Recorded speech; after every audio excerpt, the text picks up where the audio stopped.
Hey guys, so in my last video, I found out that when using the Vril Sphere that only allows you to get 4 perks in the game, there are some methods that do and don't work to get extra perks. So for gobblegums, on the house, soda fountain, and raindrops do not work to give you a 5th perk, but Perkaholic does still give you every perk. Then for some side Easter eggs, doing the TED trials, getting perks from the spores, and doing the wisp tea Easter egg do not give you a 5th perk, but doing the fountain drink Easter egg does give you that as a 5th perk. However, I did get some comments that were saying that relic trials disable all of the relics you have equipped. So when you go into the relic trial, it allows you to use gobblegums that'll give you that extra 5th perk. Now, the only stipulation with this is that the first base 3 relics require you to get to round 20 at least before you can start the trial, so you won't be able to get more than 5 perks until you get to round 20. And also, once you're in the trial, you can only do it once per game, unless you fail it, but in order to fail it, you have to go down, so you're going to lose your perks anyway. Unless you have equivalent exchange on Quick Revive, but you don't want to be wasting those. So here's the method that I believe is the best way to maximize the amount of free perks that you can get from this without having to waste a lot of gobblegums. So before you get to round 20 and start the trial, get your original 4 perks, and I would avoid getting Wisp Tea and Death Perception, because those are the 2 that you can get easily without using gobblegums as extra perks while you're at the farm trial. So then after you get those 4 perks, do the fountain drink Easter egg to get your extra free 5th perk. Then before you go into the relic trial, get all the way up to where you can find the dancing girls on the map by doing the free Wisp Tea Easter egg, but make sure you do not go up and activate them yet.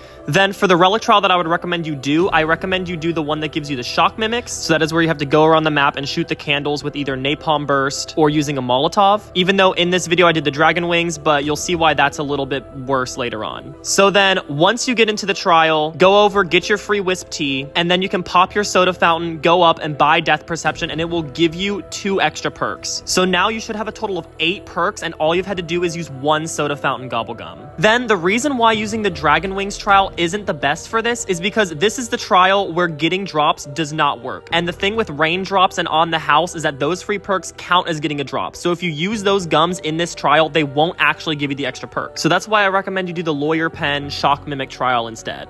Then after this, you can also go back to the gobblegum machine and farm, and you can keep getting more gobblegums. So say that you don't have any soda fountain, you only have on the house, you can just keep farming on the house from that gobblegum machine and getting more and more perks. So this is a way that you can get to full perks, Perkaholic, without having to use an actual Perkaholic gobblegum. And if you don't want to use any gums at all, if you were able to get a legendary TED trial at the farm before you go in here, that should have a perk that you will be able to get once you're inside the relic trial. And then you can also try to use toxic growth on the spore to get another perk drop while you're in there. And then once you leave the trial, you still keep all of those perks for the rest of your game until you go down. And once again, I will keep updating the description if anything changes. If Treyarch patches this method and it doesn't work anymore, I will keep it updated in the description and let you all know.